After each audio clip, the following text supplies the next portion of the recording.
ಮುಡಾ ಸಂಕಷ್ಟದ ನಡುವೆ ಕೂಡ ಸಿಎಂ ಸಿದ್ದರಾಮಯ್ಯ ಕೂಲ್ ಆಗಿ ಮೈಸೂರು ಪ್ರವಾಸ ಮಾಡ್ತಿದ್ದಾರೆ. ಮೈಸೂರಿನಲ್ಲೇ ಎಫ್ಐಆರ್ ದಾಖಲಾಗಿದ್ರೂ ಕೂಡ ಸಿದ್ದರಾಮಯ್ಯ ಕಳೆದ 2 ದಿನಗಳಿಂದ ಮೈಸೂರಿನಲ್ಲೇ ಬೀಡ್ಬಿಟ್ಟಿದ್ದಾರೆ. ಇವತ್ತು ಕೂಡ ಹಲವು ಕಾರ್ಯಕ್ರಮಗಳಲ್ಲಿ ಸಿಎಂ ಸಿದ್ದರಾಮಯ್ಯ ಭಾಗಿಯಾಗಿದ್ದಾರೆ. ಹಿಂದುಳಿದ ವರ್ಗಗಳ ವಸತಿ ನಿಲಯಗಳ ಹಳೆ ವಿದ್ಯಾರ್ಥಿಗಳ ಸಂಘ ಉದ್ಘಾಟನೆ ಮಾಡಿದ್ರು. ಬಳಿಕ ಅಶೋಕಪುರಂನಲ್ಲಿರುವ ವಿವಿಧ ಅಭಿವೃದ್ಧಿ ಕಾಮಗಾರಿಗಳಿಗೆ ಸಿಎಂ ಚಾಲನೆ ಮಾಡಿ ಮೈಸೂರಿನಿಂದ ವಿಶೇಷ ವಿಮಾನದ ಮೂಲಕ ಬೆಂಗಳೂರಿಗೆ ವಾಪಸ್ಸಾಗಿದ್ದಾರೆ.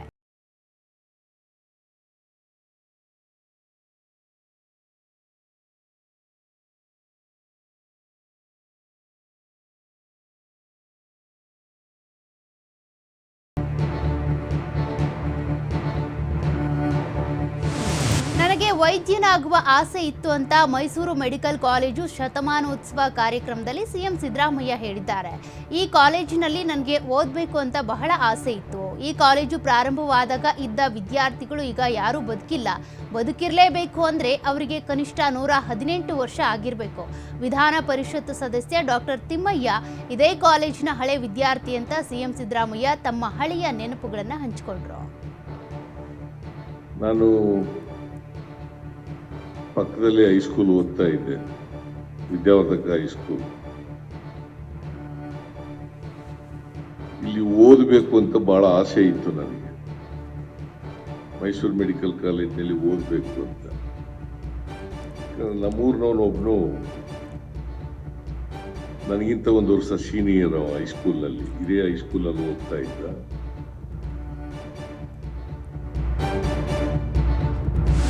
ಕುಮಾರಸ್ವಾಮಿಯನ್ನ ಹಂದಿ ಅಂತ ಕರೆದಿದ್ದಾರ, ನಾನು ಅದರ ಬಗ್ಗೆ ಕಮೆಂಟ್ ಮಾಡೋದಕ್ಕೆ ಹೋಗಲ್ಲ ಅಂತ ಸಿದ್ದರಾಮಯ್ಯ ಪ್ರತಿಕ್ರಿಯೆ ಕೊಟ್ಟಿದ್ದಾರೆ.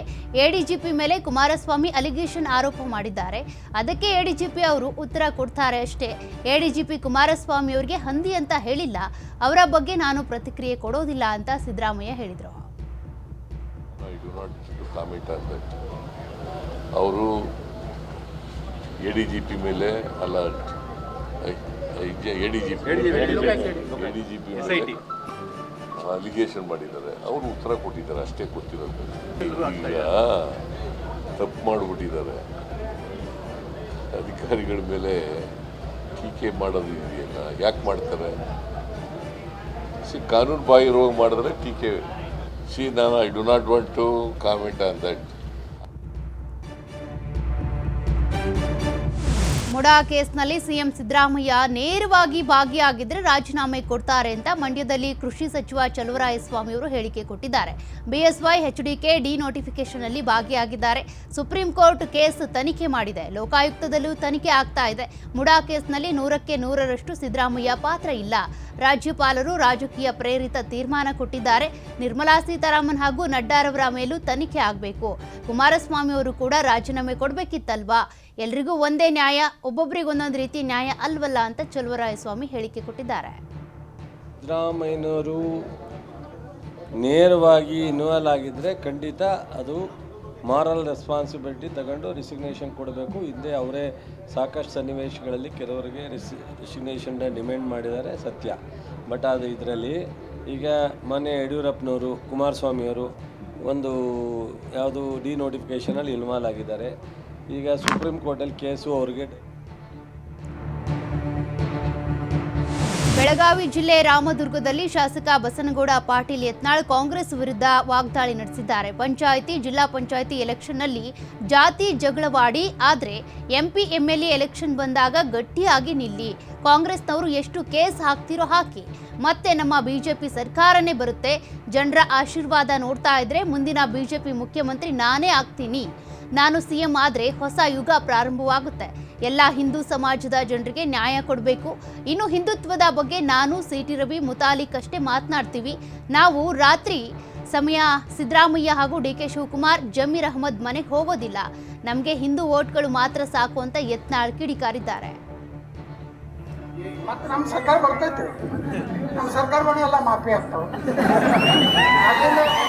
ನನ್ನ ಕೈಗೆ ಏನಾರು ಕರ್ನಾಟಕ ಸಿಕ್ತಂದ್ರೆ ಒಂದು ಕಲ್ಲ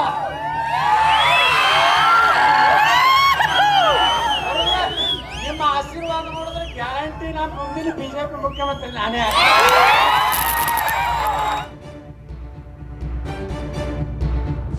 ಸಿಎಂ ವಿರುದ್ಧ ವಿರುದ್ಧ ಎಫ್ಐಆರ್ ದಾಖಲಾದ ಹಿನ್ನೆಲೆ ದಸರಾ ಉದ್ಘಾಟನೆಗೆ ಸಿದ್ದರಾಮಯ್ಯ ಅವರು ಹೋಗಬಾರದು ಅಂತ ಸಚಿವ ಪ್ರಹ್ಲಾದ್ ಜೋಶಿ ಹೇಳಿದ್ದಾರೆ.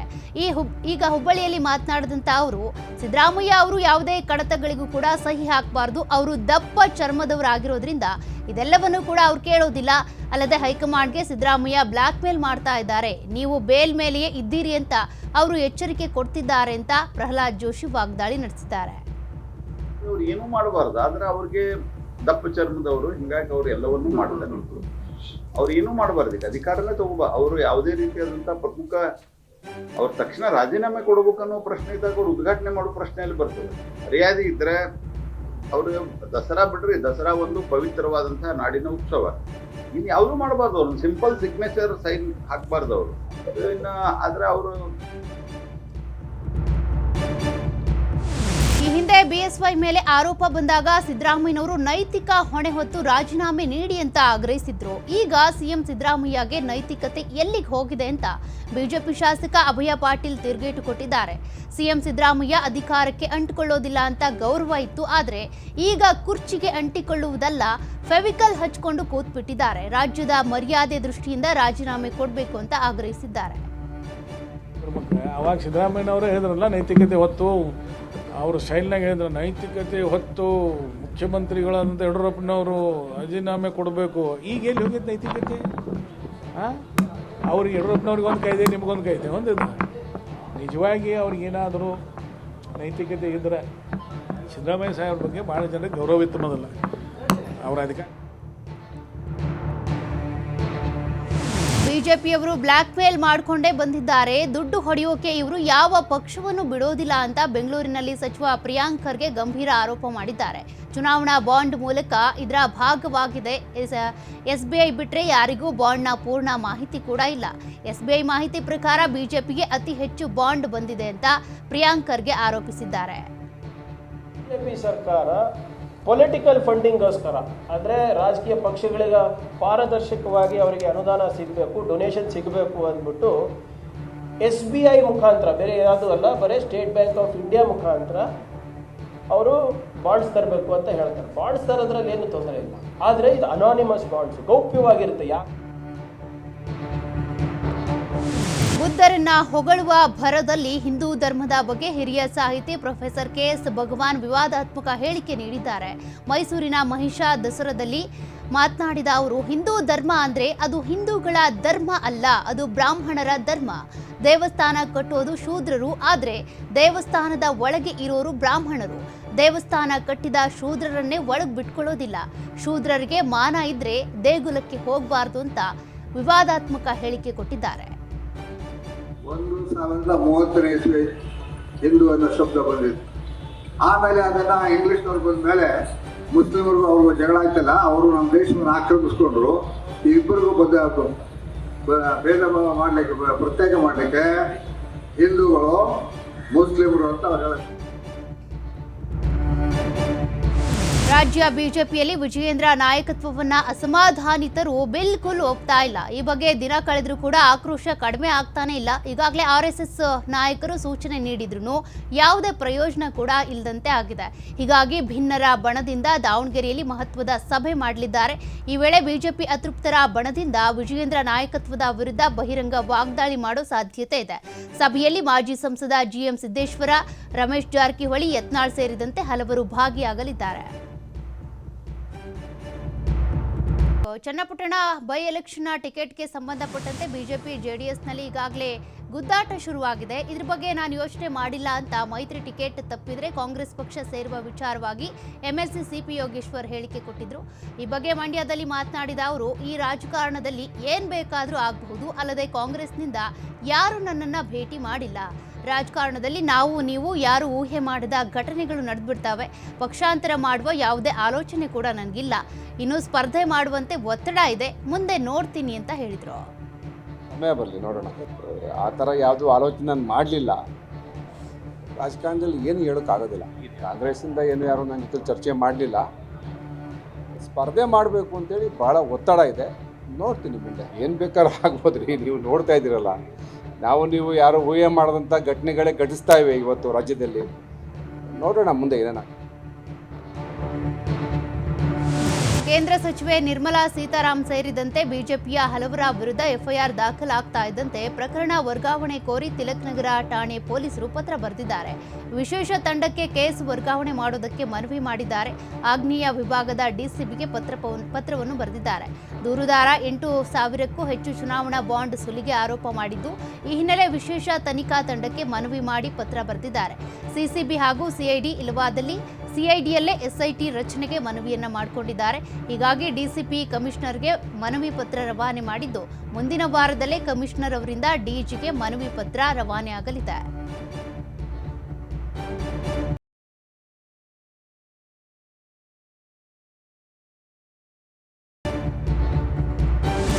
ಮತ್ತೆ ಬೆಳಗಾವಿ ಜಿಲ್ಲೆಯಲ್ಲಿ ವಿಭಜನೆ ಕೂಗು ಮುನ್ನೆಲೆಗೆ ಬಂದಿದೆ. ಈ ಬಗ್ಗೆ ಮಾತನಾಡಿದ ಸಚಿವೆ ಲಕ್ಷ್ಮೀ ಹೆಬ್ಬಾಳ್ಕರ್, ಸಚಿವೆ ಸತೀಶ್ ಜಾರಕಿಹೊಳಿ ನೇತೃತ್ವದಲ್ಲಿ ಸಭೆ ನಡೆಸೋದಕ್ಕೆ ಒತ್ತಾಯ ಮಾಡ್ತಾ ಇದ್ದಾರೆ. ದಸರಾ ಹಬ್ಬದ ಬಳಿಕ ಮುಖ್ಯಮಂತ್ರಿ ಮೇಲೆ ಒತ್ತಡ ಹಾಕ್ತೀವಿ. ಬೆಳಗಾವಿ ಜಿಲ್ಲೆ ಅಭಿವೃದ್ಧಿ ಆಗಬೇಕು ಅಂದ್ರೆ ವಿಭಜನೆ ಆಗಬೇಕು. ಪತ್ರದ ಮುಖಾಂತರ ಸಿಎಂ ಹಾಗೂ ಕಂದಾಯ ಸಚಿವರಿಗೆ ಮನವಿ ಮಾಡ್ತೀವಿ. ಬೆಳಗಾವಿ ಜಿಲ್ಲೆ ವಿಭಜಿಸಿ 2 ಅಥವಾ 3 ಜಿಲ್ಲೆ ಮಾಡಬೇಕಾಗುತ್ತೆ. ಜಿಲ್ಲೆಯ 18 ಶಾಸಕರನ್ನ ಕರೆದು ಮೀಟಿಂಗ್ ಮಾಡ್ತೀವಿ. ಬೆಳಗಾವಿ ಜಿಲ್ಲೆ ವಿಭಜನೆ ಆಗಬೇಕು. ಗೋಕಾಕ್, ಚಿಕ್ಕೋಡಿಯಲ್ಲಿ ತಾಲೂಕುಗಳು, ಜಿಲ್ಲೆಗಳು ರಚನೆ ಆಗಬೇಕು ಅಂತ ಹೇಳಿಕೆ ಕೊಟ್ಟಿದ್ದಾರೆ. ನಾನಂತರೂ ಹೇಳ್ತಾ ಇದ್ದೀನಿ, ಒಕ್ಕೂರಿನಿಂದ ಹೇಳ್ತಾ ಇದ್ದೀನಿ, ಜಿಲ್ಲಾ ವಿಭಜನೆ ಆಗದೆ ಹೊರತು ಜಿಲ್ಲೆಯ ಅಭಿವೃದ್ಧಿ ಆಗಲಿಕ್ಕೆ ಸಾಧ್ಯ ಇಲ್ಲ. ಬೆಳಗಾವಿ ಜಿಲ್ಲೆಯನ್ನು 2 ಆಗಿ ಮಾಡಬಹುದು, 3 ಆಗಿ ಮಾಡಬಹುದು. ಜಿಲ್ಲಾ ವಿಭಜನೆ ಆದಾಗಲೇ ಬೆಳಗಾವಿಯನ್ನು ಸುಧಾರಿಸಲಿಕ್ಕೆ ನಮಗೆ ಸಾಧ್ಯ ಆಗುತ್ತೆ. ಮಹಿಷಾ ಮಂಡಲೋತ್ಸವ ಆಚರಣೆ. ಚಾಮುಂಡಿ ಬೆಟ್ಟದಲ್ಲಿ ಮಹಿಷಾ ಮೂರ್ತಿಗೆ ಪುಷ್ಪಾರ್ಚನೆ ಮಾಡಲಾಗ್ತಾ ಇದ್ದು, ಮೈಸೂರಿನ ನಗರಾದ್ಯಂತ ಪೊಲೀಸ್ ಕಮಿಷನರೇಟ್ ವ್ಯಾಪ್ತಿಯಲ್ಲಿ ನಿಷೇಧಾಜ್ಞೆ ಜಾರಿಯಾಗಿದೆ. ನಗರದ ಟೌನ್ ಹಾಲ್ ಒಳ ಆವರಣ ಹೊರತುಪಡಿಸಿದಂತೆ ಇತ್ತ ಚಾಮುಂಡಿ ಬೆಟ್ಟಕ್ಕೂ ಕೂಡ ಯಾವುದೇ ಭಕ್ತರಿಗೆ ದರ್ಶನಕ್ಕೆ ಅವಕಾಶ ಕೊಡ್ತಾ ಇಲ್ಲ. ಸೆಪ್ಟೆಂಬರ್ 30ರವರೆಗೂ ಕೂಡ ಮಧ್ಯರಾತ್ರಿವರೆಗೂ ಈ ನಿಷೇಧಾಜ್ಞೆ ಜಾರಿಯಲ್ಲಿರುತ್ತೆ. ಈ ಹಿನ್ನೆಲೆ ಯಾವುದೇ ಸಭೆ ಹಾಗೂ ಸಮಾರಂಭ, ರ್ಯಾಲಿ ಮಾಡುವಂತಿಲ್ಲ ಅಂತ ಮೈಸೂರು ನಗರ ಕಮಿಷನರ್ ಸೀಮಾ ಲಾಟ್ಕರ್ ಆದೇಶವನ್ನು ಕೊಟ್ಟಿದ್ದಾರೆ.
ಚಾಲಕನ ನಿಯಂತ್ರಣ ತಪ್ಪಿ ಹಾಲಿನ ಟ್ಯಾಂಕರ್ ಪಲ್ಟಿಯಾಗಿರುವ ಘಟನೆ ತುಮಕೂರು ಜಿಲ್ಲೆಯ ಪಾವಗಡ ತಾಲೂಕಿನ ವಡ್ಡರಹಳ್ಳಿಯಲ್ಲಿ ನಡೆದಿದೆ.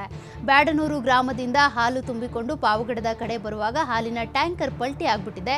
ಟ್ಯಾಂಕರ್ ರಸ್ತೆ ಬದಿ ಪಲ್ಟಿಯಾದ ಪರಿಣಾಮ ಟ್ಯಾಂಕರ್ನಲ್ಲಿದ್ದ ಭಾಗಶಃ ಹಾಲು ನೆಲದ ಪಾಲಾಗಿದೆ. ಇನ್ನು ಪೋಲಾಗ್ತಾ ಇದ್ದಂಥ ಹಾಲನ್ನ ಸ್ಥಳೀಯರು ಬಿಂದಿಗೆ ಹಾಗೂ ಕ್ಯಾನ್ಗಳಲ್ಲಿ ತುಂಬಿಕೊಂಡು ಹೋಗಿದ್ದಾರೆ. ಪಲ್ಟಿಯಾಗಿದ್ದ ಟ್ಯಾಂಕರ್ ಅನ್ನ ಪೊಲೀಸರು ಕ್ರೇನ್ ಸಹಾಯದಿಂದ ಮೇಲೆತ್ತಿದ್ದಾರೆ. ಘಟನೆ ಸಂಬಂಧ ಪಾವಗಡ ಪೊಲೀಸ್ ಠಾಣೆಯಲ್ಲಿ ಪ್ರಕರಣ ದಾಖಲಾಗಿದೆ. ಇನ್ನು ಟ್ಯಾಂಕರ್ನ ಹಾಲನ್ನ ಸ್ಥಳೀಯರು ತೆಗೆದುಕೊಂಡು ಹೋಗ್ತಾ ಇದ್ದ ದೃಶ್ಯ ಮೊಬೈಲ್ನಲ್ಲಿ ಸೆರೆಯಾಗಿದೆ.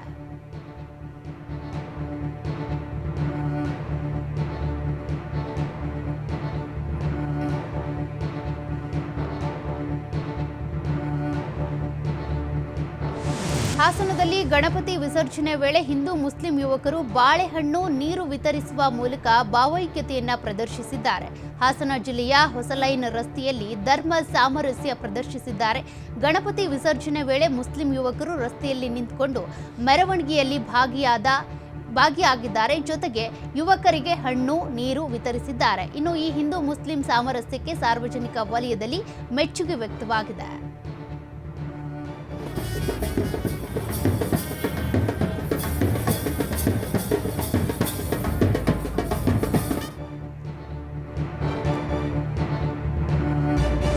ರಾತ್ರೋರಾತ್ರಿ ಗದ್ದೆಗೆ ಲಗ್ಗೆ ಇಟ್ಟಂತಹ ದುಷ್ಕರ್ಮಿಗಳು ಮೆಕ್ಕೆಜೋಳ ನಾಶ ಮಾಡಿರುವಂತಹ ಘಟನೆ ಕೊಪ್ಪಳ ತಾಲೂಕಿನ ಕವಲೂರು ಗ್ರಾಮದಲ್ಲಿ ನಡೆದಿದೆ. ಮೈಲಪ್ಪ ಪೂಜಾರ್ ಎನ್ನುವ ರೈತನ ಜಮೀನಿನಲ್ಲಿ ಬೆಳೆದಿದ್ದಂಥ ಬೆಳೆ ನಾಶ ಆಗಿದೆ. ಇನ್ನೇನು ಕಟಾವು ಹಂತದಲ್ಲಿದ್ದಂತಹ ಮೆಕ್ಕೆಜೋಳದ ಬೆಳೆಯನ್ನ ತೆನೆ ಸಮೇತ ಕತ್ತರಿಸಿ ಪುಂಡರು ಬೆಳೆ ನಾಶ ಮಾಡಿಬಿಟ್ಟಿದ್ದಾರೆ. ಹೀಗಾಗಿ ಕಂಗಾಲಾದ ರೈತ ಮೈಲಪ್ಪ ತನ್ನ ಅಳಲನ್ನ ತೋಡ್ಕೊಂಡಿದ್ದಾನೆ. ಬರೋಬ್ಬರಿ 4 ಎಕರೆಯಲ್ಲಿ ಬೆಳೆದಿದ್ದಂಥ ಮೆಕ್ಕೆಜೋಳದ ಬೆಳೆ ಸಂಪೂರ್ಣ ನಾಶಪಡಿಸಿದ್ದಾರೆ ದುಷ್ಕರ್ಮಿಗಳು.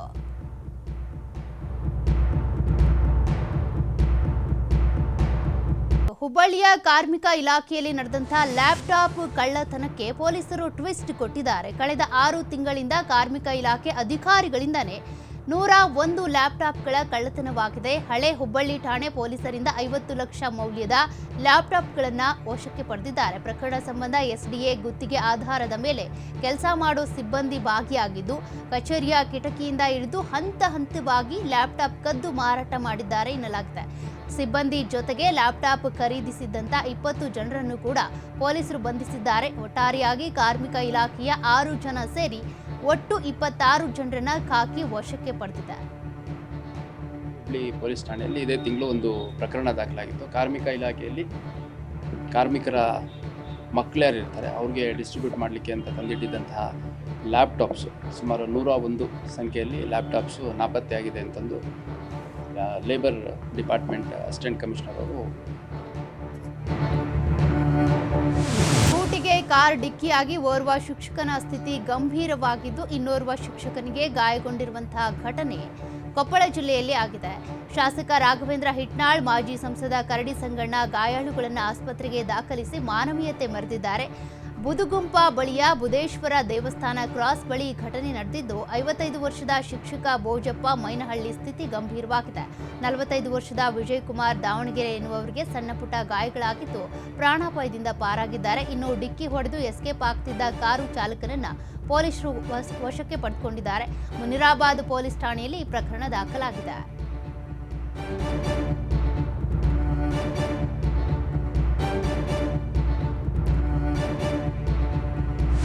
ಕಳ್ಳನನ್ನ ಟ್ರೇಸ್ ಮಾಡುವಾಗ ಪೊಲೀಸರ ಕಾರು ಅಪಘಾತಕ್ಕೀಡಾಗಿರುವಂತಹ ಘಟನೆ ಆಂಧ್ರಪ್ರದೇಶದ ಮಣೂರು ಬಳಿ ನಡೆದಿದೆ.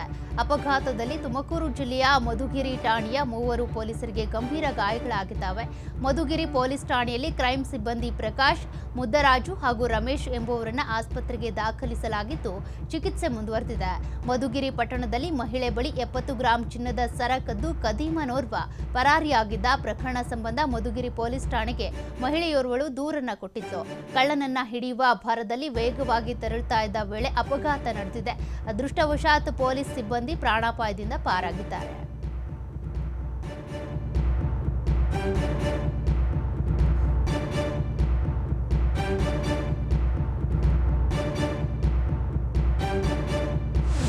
ಬೆಂಗಳೂರಿನ ಮಲ್ಲೇಶ್ವರಂ ಟೈಲರ್ ಶಾಪ್ವೊಂದರಲ್ಲಿ 25,000 ರೂಪಾಯಿ ಮೌಲ್ಯದ ಸೀರೆ ಕಳ್ಳತನವಾಗಿದೆ. ಮಲ್ಲೇಶ್ವರಂನ 8ನೇ ಕ್ರಾಸ್ನಲ್ಲಿರುವ ಟೈಲರ್ ಶಾಪ್ನಲ್ಲಿ 25,000 ರೂಪಾಯಿ ಬೆಲೆ ಬಾಳುವ ಮದುವೆ ಧಾರೆ ಸೀರೆಯನ್ನ ಹೊಲಿಯೋದಕ್ಕೆ ಅಂತ ಬಟ್ಟೆ ಸ್ಟಿಚ್ ಮಾಡೋದಕ್ಕೆ ಅಂತ ಕೊಟ್ಟಂತ ಸಂದರ್ಭದಲ್ಲಿ ಕಳ್ಳತನ ಆಗಿದೆ. ಬಟ್ಟೆ ನೋಡುವ ನೆಪದಲ್ಲಿ ಬಂದಿದ್ದ ಕಳ್ಳಿಯರು ಅಂಗಡಿಯಿಂದ ಹೊರ ಹೋಗುವಾಗ ಸೀರೆ ಇದ್ದಂತ ಕವರನ್ನ ಕದ್ದೊಯ್ದಿದ್ದಾರೆ. ಮದುವೆ ಧಾರೆ ಸೀರೆಯನ್ನ ಮಹಿಳೆಯರು ಕದ್ದು ಒಯ್ದಿರೋದ್ರಿಂದ ಕಳ್ಕೊಂಡಂತ ಮಹಿಳೆ ಕಣ್ಣೀರಿಟ್ಟಿದ್ದಾರೆ. ಟೇಬಲ್ ಮೇಲೆ ಮೆಟೀರಿಯಲ್ ಇಟ್ಟು ಒಳಗಡೆ ಬಂದಾಗ ಕಳ್ಳತನ ಆಗಿದೆ. ಈ ಒಂದು ಕಳ್ಳತನದ ದೃಶ್ಯ ಅಂಗಡಿಯಲ್ಲಿದ್ದಂಥ CCTVಯಲ್ಲಿ ಸೆರೆಯಾಗಿದೆ.